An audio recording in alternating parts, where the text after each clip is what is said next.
de la mañana, 27 minutos, 9 de la mañana, 27 minutos, Radio Atalaya y su programa de opinión política, Punto de Vista. Como habíamos anunciado, nuestro siguiente invitado es el ingeniero Jorge Luis Hidalgo, a quien ya lo estamos viendo en pantalla. Don Jorge Luis, lo estamos saludando. Quien habla, el periodista Alcides Montilla, mi compañero Julio Ayala y también mi compañera Romina Ceballos. Deme un comprendido para ver si ya nos estamos entendiendo para empezar la entrevista. Hola, buenos días, Alcides, Julio, qué gusto, igual Romina, y es un honor para mí estar en su valiosísimo medio de comunicación y un abrazo a la audiencia que es muy importante de su radio. A ver, ingeniero Hidalgo, empecemos con el tema de los apagones, ¿verdad? El de ayer. El gobierno ha dicho que la causa es por efectos humanos, error humano, ha dicho el gobierno. Y hoy nos enteramos que a través de una cadena el presidente ha anunciado que va a perdonar el consumo de diciembre, enero y febrero de aquellas personas que tengan un consumo de hasta 180 kilovatios, ¿verdad? Entonces no van a pagar. ¿Usted acepta que puede haber sido un error humano el que causó el apagón ayer? Eh, Le dejo al gobierno y a las autoridades para que puedan demostrar con argumentos y evidencias lo dicho. Ellos, sin lugar a dudas, tienen mejor información que yo y evidentemente está en sus manos pues demostrarle, no a mí, sino a la ciudadanía, que esto efectivamente sucedió. En general, no es tan vulnerable el sistema eléctrico. Imagínense que una sola persona tenga el poder de hacer un blackout para todo el país. Entonces, en general, no es tan vulnerable el sistema eléctrico. Y este blackout fue muy parecido al de abril-mayo, de la época del ministro Luque, que fue un blackout también inesperado, y se evidenció que el gran problema era la sobrecarga en el sistema de transmisión. Y esto nos llama a que concluyamos lo siguiente. Tenemos un sistema de generación, transmisión y de distribución obsoleto, paupérrimo, y esto hace que estemos vulnerables permanentemente a que pase esto. Si en esta ocasión pasó o no, no lo sé, pero lo que sí debemos estar claros es que tenemos un sistema absolutamente expuesto, copado, con una infraestructura mal mantenida, etc. Entonces, mi tesis al final del día es que el problema del tema energético en el país, de la crisis energética, no es un problema técnico, es un problema económico. Porque, ¿qué se necesita? Más capacidad de generación. No es que hay un desafío puntual en generación, necesitamos más generación. ¿Qué se necesita? En transmisión, actualizar las redes de transmisión y no sobrecargarlas. Entonces necesitamos ampliar las redes de transmisión. Y en distribución igual. Pero el factor común denominador al final del día es económico. Necesitamos dinero, necesitamos recursos. Y por esta razón, permítame, hago un símil de lo que pasó con el ministro Goncalves, que bajo mi criterio lo están exponiendo, lo están mal asesorando sus asesores, porque en una entrevista en una radio también guayaquileña, el ministro Goncalves dijo tres cosas que ninguna de esas tres son correctas. Dijo que las grandes mineras, que el costo de generación eléctrica en el país, solo de generación eléctrica, cuesta 3 centavos el kilovatio, algo que no es real. La Agencia de Regulación en el año 2018, sin apagones, sin barcazas, sin generación termoeléctrica con diésel importado, sin importación de Colombia, es decir, con un momento bastante bueno, con bastante producción de hidroelectricidad, calculaba en 8.2 centavos el kilovatio hora. Es que el Ecuador no contempla en la tarifa eléctrica el costo de amortización de inversiones. Pero además, por ejemplo, Coca-Cola Sinclair, cuando usted ve contablemente cómo lo contabilizan, solo lo contabilizan como una donación, no cobran el costo de la inversión. Si a eso le aumenta que el Coca-Cola Sinclair, como otros proyectos, tuvieron deuda, hay un costo financiero de esa deuda. Pero además, las termoeléctricas en este país tienen un subsidio de hasta el 80% con el famoso diésel eléctrico, que al final del día, papá Estado es el que paga pues estos dineros. tanto el tema financiero como la inversión, como el costo real de la energía. Entonces, que el ministro lo hayan asesorado mal para que diga que cuesta 3 centavos el kilovatio hora, lo están exponiendo porque no es real. Segunda cosa, el ministro dijo que las mineras pagaban de valores cercanos a los 8 centavos el kilovatio hora. No es real. Las mineras pagan de 5 a 8 centavos, las grandes mineras, y en promedio 6.6 centavos el kilovatio hora. Es decir, cuando usted paga menos que el costo, ¿qué significa eso?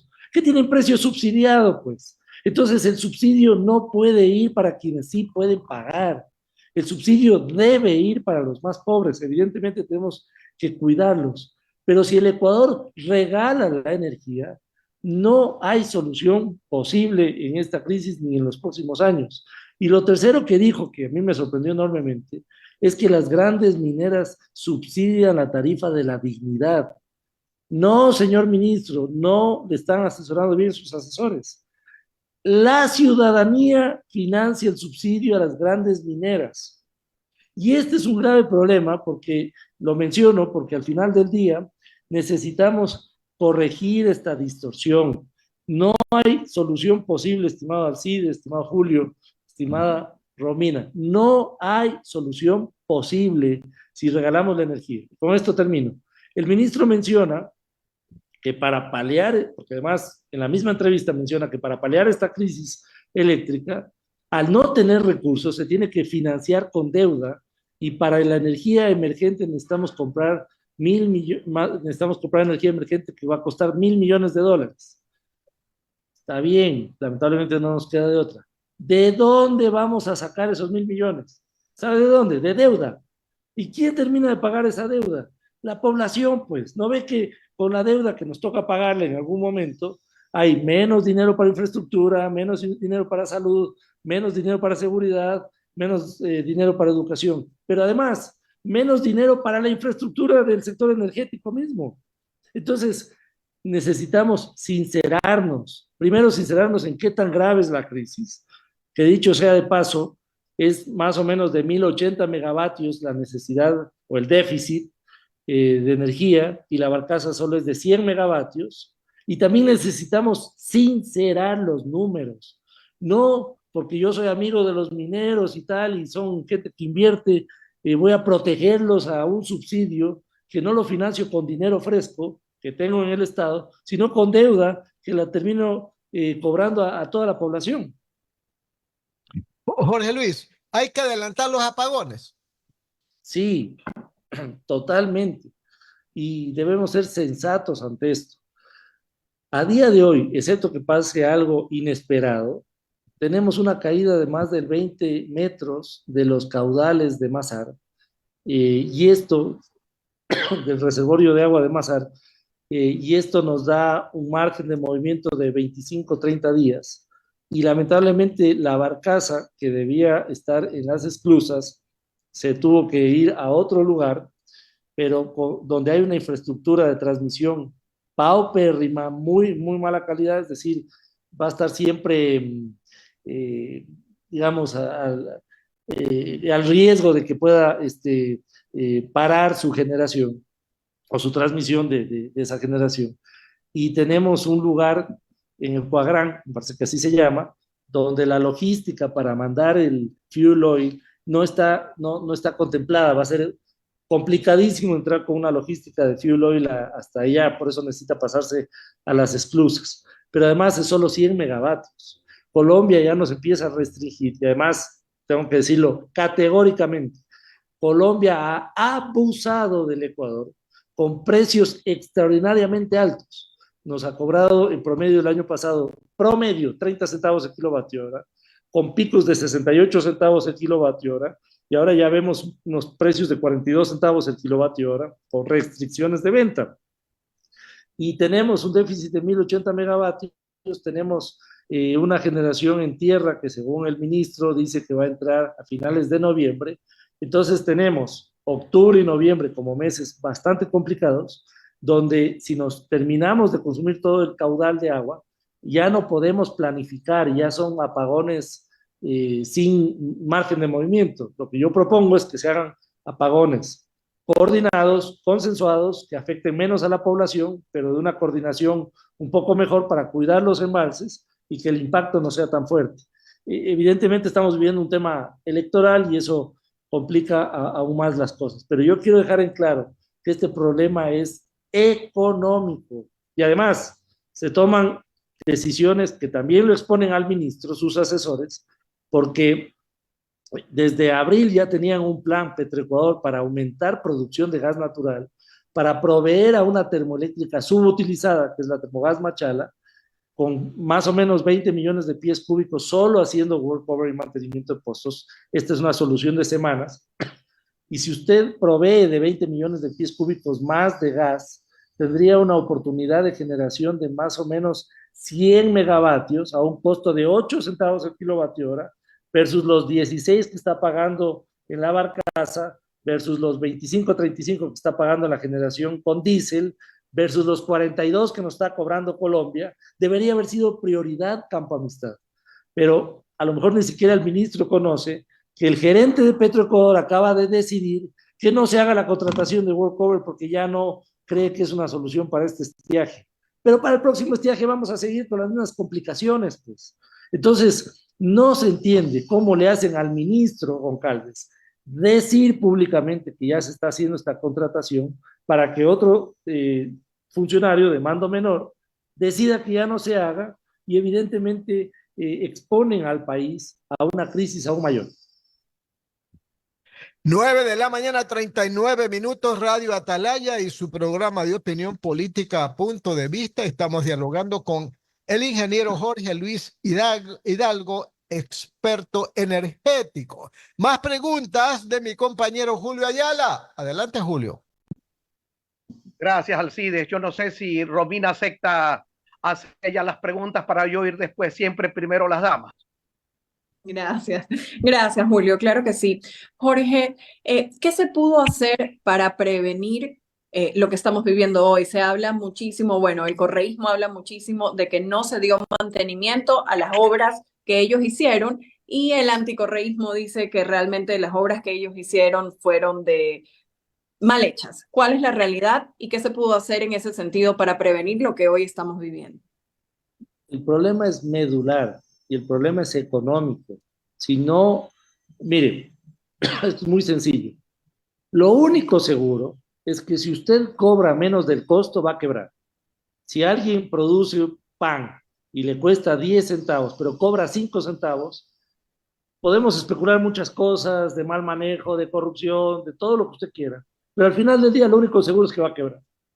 Y si es que el Ecuador está acostumbrado a cobrar menos la electricidad, digamos, a todos sus clientes, esa es la razón por la que no ha habido dinero para mantenimiento, para operaciones, para nueva generación, y entonces necesitamos ir a la parte medular. Ahora, yo sí creo que debe haber subsidios en este país, por supuesto, pero para los más pobres, pues.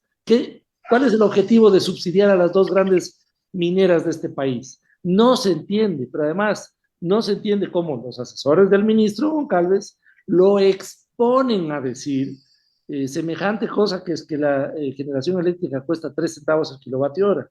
No es correcto. ¿Qué se pudo haber hecho? Primero, ¿y qué se debe hacer?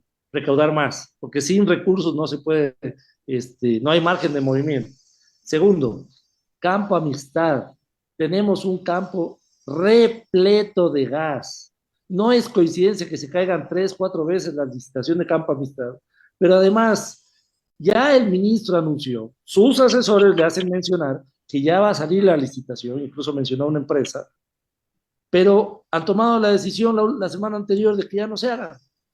Y obviamente, si usted tiene una generación termoeléctrica con gas de producción nacional a 8 centavos el kilovatio hora, una barcaza a 16 centavos el kilovatio hora, generación termoeléctrica con diésel de estas que están trayendo a 25, 35 centavos el kilovatio hora, y a Colombia le cuesta hasta 41 centavos el kilovatio hora. ¿Cuál botón debería aplastar usted primero?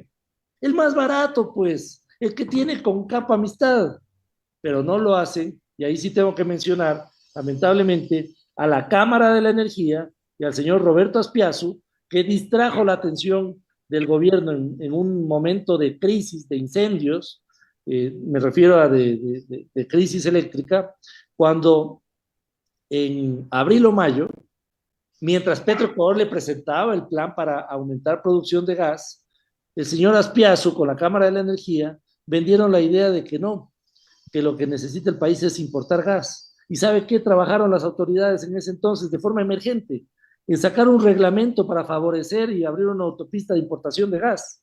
Entonces, claro, todo el mundo pensó que el gas iba a venir en unos 2 meses. El Ecuador no tiene infraestructura para importar gas natural, porque es diferente al GLP, que es propano y butano, que obviamente es el gas de consumo de uso doméstico. Al no tener infraestructura, perdimos un mes de distracción de las autoridades que debieron estar enfocadas, por ejemplo, en declarar en emergencia Campo Amistad para hacerle los honores pues, al señor Azpiazu para generar este reglamento que es inaplicable, porque no hay cómo importar gas. Entonces, señor Azpiazu, hágase cargo. ¿Dónde está la importación de gas? A la Cámara de la Minería también, que ahora resulta que las cámaras están defendiendo intereses en plena crisis energética, que hay que mencionarlas. La Cámara de la Minería defiende que los pobres 5 centavos, por no decir otra palabra, que pagan 5 centavos, es 1 centavo más que la tarifa de la dignidad que pagan las grandes mineras, resulta que dicen que no tiene subsidio. Y aquí voy a hacer un paréntesis importante. Resulta que en el contrato de inversiones de la concesión de las 2 grandes minas, con las 2 empresas mineras, se contemplaba que tenían que construir su propia hidroeléctrica. ¿Sabe por qué no han construido su propia hidroeléctrica? Porque es muy barata la energía que le da el Estado subsidiada. Entonces, obviamente, no hacen su propia generación eléctrica. Y por otro lado, hay una empresa que es la más grande del país, que quiere triplicar producción, para que la ciudadanía nos comprenda. Hoy consumen el equivalente a 250,000 hogares. Esto es más o menos una población de 1 millón de habitantes. Eso consumen de electricidad.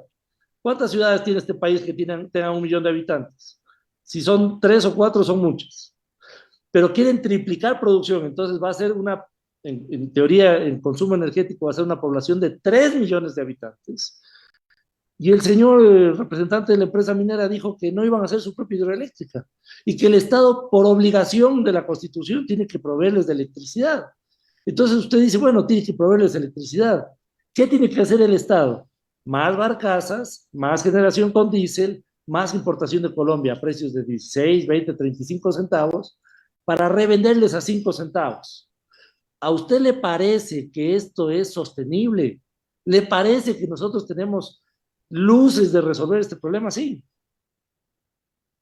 No, claro que no, Jorge. Y viendo todo lo que usted nos ha contado, ¿cuál cree que es la realidad del país? Justamente se habla de que vendrán cortes de luz de 8 horas. El gobierno ha tratado de manejarlo y desmentirlo, pero ¿cuál es la realidad del país? ¿Qué va a pasar en las próximas semanas y próximos meses para todos los ecuatorianos?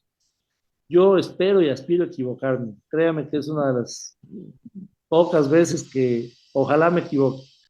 Y ojalá el gobierno, con la mejor información que tiene, de una forma sorpresiva, encuentre una solución amigable para evitar los apagones.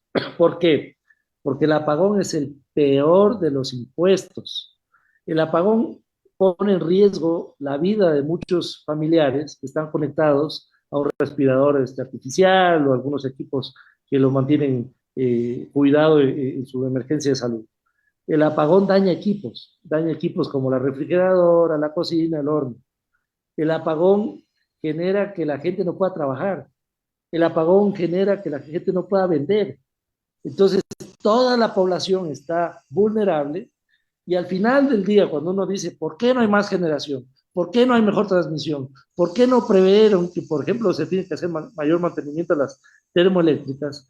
Al final hay un punto en común de todas esas preguntas.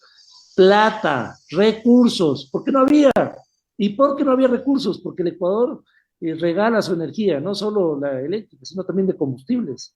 Miren, si los subsidios serían el camino del desarrollo, el Ecuador ya debería ser Singapur.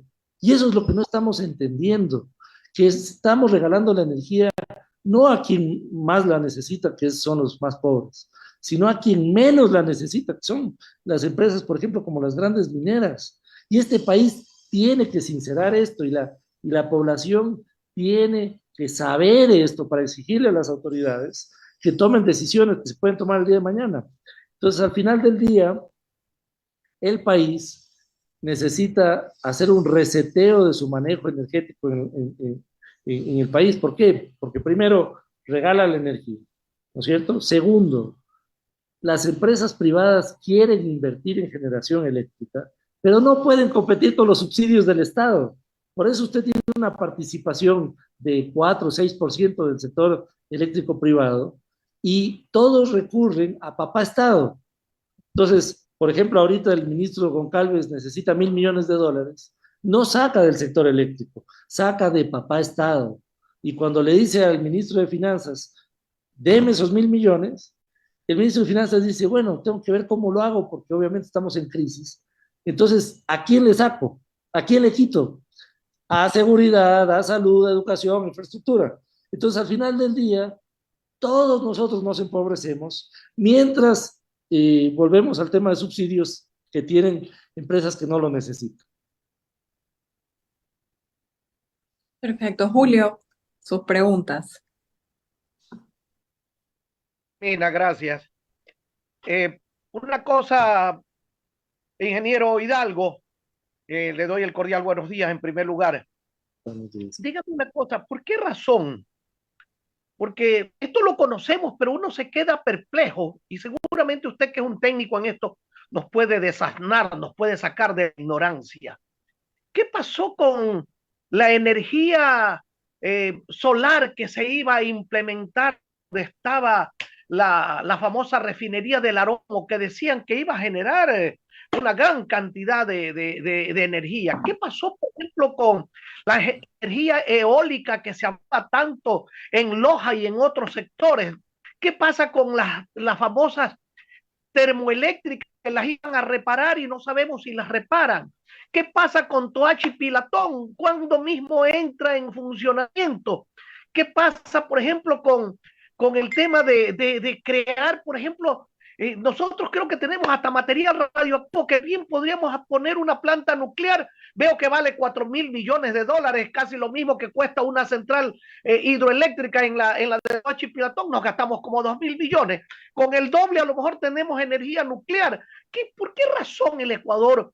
Ya usted analizó el tema de los compromisos que hay para no explotar el gas del Golfo. En el gobierno anterior lo tenían listo así en punto de caramelo para sacarlo a licitación y se retractaron. Así como tenían lista el tema del quinto puente, se retractaron también. Ahora nuevamente se retractan. Claro, hay intereses en seguir comprando gas de afuera porque ahí rueda el billete por millones de dólares. Esto lo denunció el señor Fernando Villavicencio en múltiples oportunidades y no hemos hecho nada para remediarlo. Dígame una cosa, ¿a qué se debe? ¿Solamente hay intereses bastardos, intereses de corrupción económica, o también hay una negligencia y un quemimportismo que raya en lo más absurdo de la política ecuatoriana? Bueno, usted a lo mejor lo ha escuchado al señor Roberto Aspiazu mencionar de la necesidad de importar gas, pero nunca ha mencionado, por ejemplo, de fortalecer la producción nacional de gas con Campo Amistad. Nunca ha mencionado del estudio de Petroecuador que dice que puede en pocas semanas aumentar producción de gas con workover y mantenimiento, que es básicamente un mantenimiento a los pozos. Entonces, hay que preguntarle dónde está el gas. Ahora, vamos por partes porque es muy importante, Julio, lo que usted menciona. Proyectos como el Aromo y otros proyectos como Villonaco, que debieron empezar hace 6 años, 5 años, tienen una gran dificultad y es justamente el cálculo de la tarifa eléctrica, porque ellos proponen precios de 6, 7 centavos el kilovatio hora, pero la recaudación de las distribuidoras es una recaudación de entre 3 a 4 centavos el kilovatio hora. Entonces ellos dicen, estoy listo para hacer la inversión, pero ¿quién me va a pagar? Entonces las distribuidoras le dicen, yo solo recaudo 3 centavos o 4 centavos, ¿sí?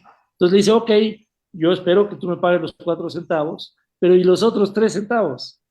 Entonces, los otros 3 centavos tiene que pagarle el Ministerio de Finanzas. ¿Cómo? Con deuda.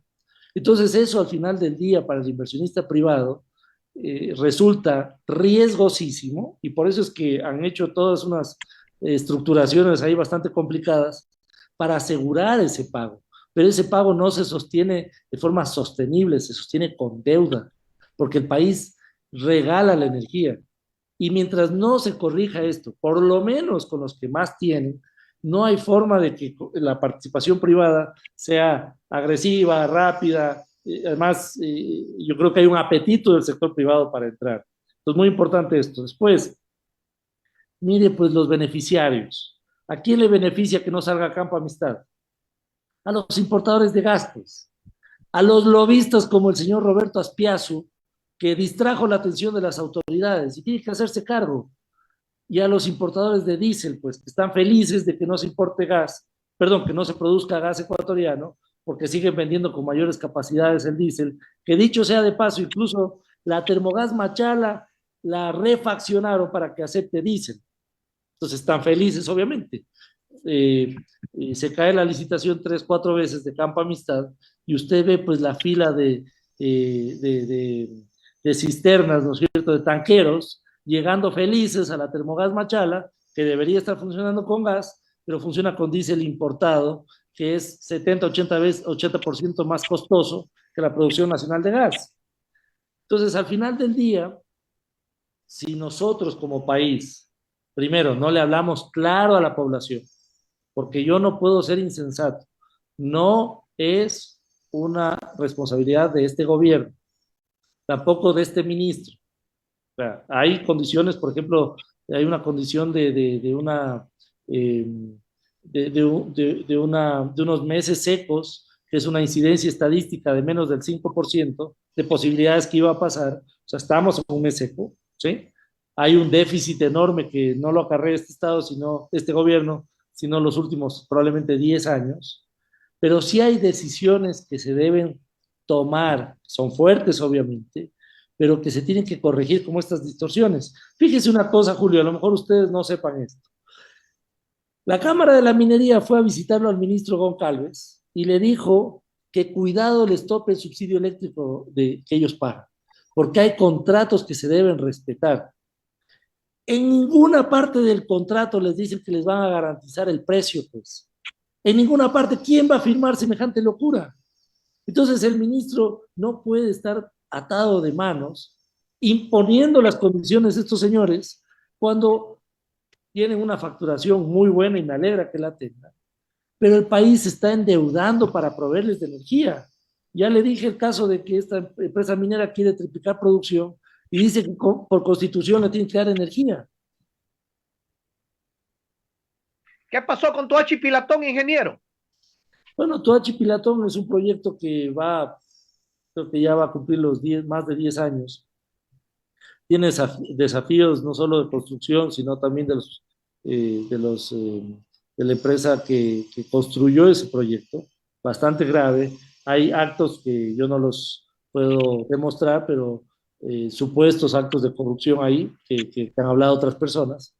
Y entiendo que para próximo año, a mediados de año, entre febrero y marzo, ya va a funcionar, pero entre febrero y marzo ya es donde empieza a reducir este estiaje fuerte, su participación y empieza en la época de lluvias, que creo que vamos a estar cubiertos. Ingeniero Hidalgo, hablemos en si se arregla el parque automotor, ¿cuánto serviría? ¿Cuánto sería? Los 100 de la barcaza y ya se hablan de otros 200 de otra barcaza que vendría. Si funciona Toachi Pilatón y si llega a llover, se salvaría el gobierno, porque hay una cosa, estamos en época electoral y el gobernante de turno quiere ser nuevamente presidente, pero los apagones le pueden apagar el deseo de llegar a la presidencia. Los apagones. Esos apagones no van a contentar a la gente. Por más de que digan que es culpa de la lluvia, que no llueve, la gente no se traga esa rueda de molino. Usted ha señalado muy bien, se da equipo, se paraliza el comercio, se paraliza la industria, se paraliza hasta la propia agricultura vive ahora de la energía eléctrica. Hasta para ordeñar una vaca ya ahora es con energía eléctrica. Es decir, las cosas le van a ir mal al gobierno donde no salve esta situación. ¿Cuánto necesitamos realmente de energía eléctrica y qué posibilidades tenemos de suplirla?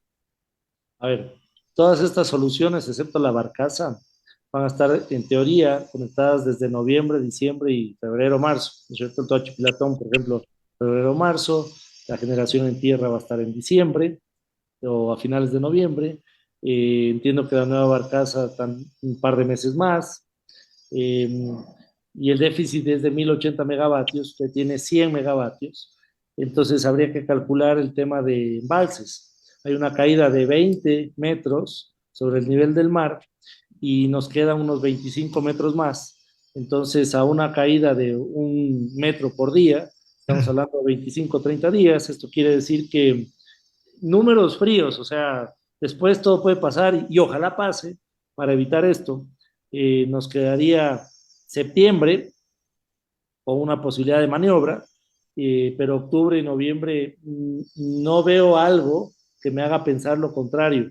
Y a lo mejor no estoy bien informado y hay algo más que no lo he logrado ver en ninguna entrevista de los altos funcionarios, pero no hay nada que venga en octubre y noviembre que pueda salvarnos de esto. Por eso lo que yo propongo es más sensatez de hacer una planificación de apagones moderados que nos cuide del embalse y que nos haga ralentizar un poco este tema de que no nos consumamos todo el embalse y nos pase lo que nos pasó en abril, que ya fue incontrolable y fueron apagones que ya no se pueden controlar de más de 8 horas.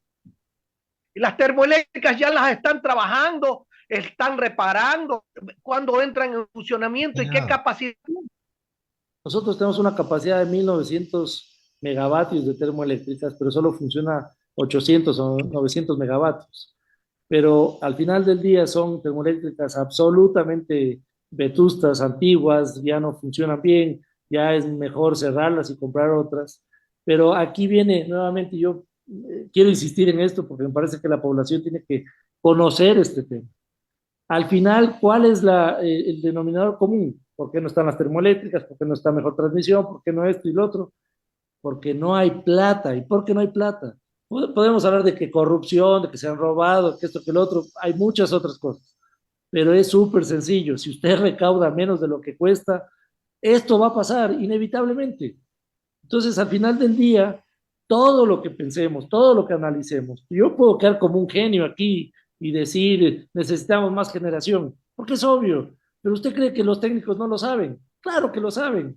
Pero cuando usted va a ver las finanzas de Select y todo esto, están en cero, porque recaudamos poco, porque no recaudamos lo suficiente, porque el Ecuador regala la energía. Le voy a hacer un ejemplo. ¿Sabe cuánto pagan en Chile, en Perú, en Colombia, por ejemplo, las grandes mineras? Pagan 18 centavos el kilovatio hora. Aquí pagan 5. No puede ser. Y en plena crisis, además. Por eso es que yo al final del día le pregunto al ministro, aprovecho su medio de comunicación para consultarle, ¿quién va a pagar esos $1.000 millones de energía emergente? Que dicho sea de paso, es energía que contratamos de emergencia y después se espuma porque, por ejemplo, la barcaza en 18 meses o menos se va, ya no vuelve y se fue la plata también. Entonces, ¿quién va a pagar esa energía? ¿A quién le va a pasar la factura? Oye, ingeniero, ¿usted se recuerda que en gobiernos anteriores se compraron termoeléctricas a Cuba y yo creo que nunca llegaron? ¿Qué pasó con eso? ¿Sabe algo? Entiendo que era una termoeléctrica que vino, si es que vino, creo que vino por poco tiempo y se fue. En ese entonces todavía no se visualizaba la exposición de termoelectricidad que necesitamos. Pero el país tiene que entrar en una lógica de seguridad energética nacional. Necesitamos hacer una estrategia de seguridad energética nacional. Para esto deberíamos enfocarnos y hacer esfuerzos. Ni siquiera entre los técnicos nos ponemos de acuerdo. Por ejemplo, el señor Aspiazu defendiendo importación de gas, cuando lo obvio es focalizarnos en aumentar producción nacional de gas. ¿Qué es lo que es una solución de semanas para poder entrar a esta lógica? Ahora, si después de hacer workovers, hacer nuevas perforaciones, hacer exploración, no nos alcanza el gas, bienvenida a la importación, nunca ha estado prohibida la importación. Pero ¿qué deberíamos priorizar? Producción nacional, y no porque lo dice Jorge Luis Hidalgo, soy un ciudadano común y corriente, porque es más barata que la importación. Estamos hablando de precios entre 60, 70% más económico de la producción nacional que la importación. Entonces, el país necesita unirse. Obviamente yo estoy a la disposición de las autoridades si consideran que necesitan algo de mi parte, porque tenemos que unirnos, tenemos que apoyarnos, tenemos que ser sensatos y tomar decisiones, además, que obviamente van a tocar ciertos intereses. Lo que pasa es que en este país no mucha gente quiere hablar de las verdades incómodas. No mucha gente quiere hablar de que el señor Azpiazu promueve importación cuando lo que debe promover es producción nacional. Que los de la Cámara de la Minería promueven que es que no tienen subsidio eléctrico las mineras cuando hay evidencia absolutamente demostrable, ¿no es cierto? Fácil de demostrar que tienen. Cuando al ministro le hacen hablar que solo 3 centavos el kilovatio hora cuesta la generación. Cuando al ministro le hacen hablar de que ya va a salir la licitación de Campo Amistad y un subalterno, porque el gerente de SELEC es subalterno del ministro, le dice que ya no van a sacar porque ya no quieren sacar. Entonces, este país ni siquiera en las cosas básicas se pone de acuerdo. Pero después de todo esto, ¿sabe quién es el que más sufre? La población. Y la población más pobre es la que más sufre. Así es, muchas gracias, ingeniero. Alcides, por favor, en el finalísimo. Que sí, solamente para agradecer al ingeniero Jorge Luis Hidalgo, él es un experto energético y también de petróleo, por haber estado con nosotros analizando la temática de los apagones, la crisis energética, la crisis eléctrica, etcétera, ¿no? Así que lo volveremos a invitar cuando sea el momento adecuado, ingeniero Jorge Luis Hidalgo. Muchas gracias por haber estado con nosotros. Qué honor estar en su radio. Gracias por la invitación. Correcto, 10 de la mañana, 4 minutos.